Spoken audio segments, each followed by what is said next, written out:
this video, we're going to talk about LHLD instruction. If you remember SHLD instruction, what basically SHLD instruction did was it saved the content of register pair HL to consecutive memory addresses as mentioned. So if I wrote SHLD 2000H and then if the content of HL register was 0012H, then in my memory in 2000H the content of register H was stored, and in 2001, or meaning the consecutive memory address after 2000H, the content 00 was stored.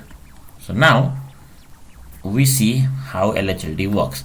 The syntax of LHLD is also the same as SHLD. We do LHLD and then provide a memory address.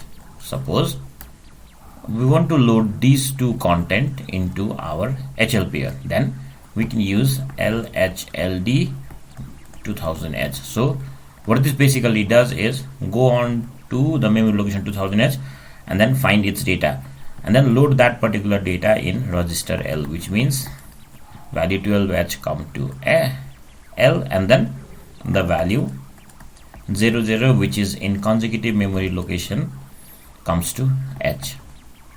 So it is just opposite as what SHLD does. SHLD stores data from HL pair to consecutive memory address, while LHLD loads data from consecutive memory address to HL pair.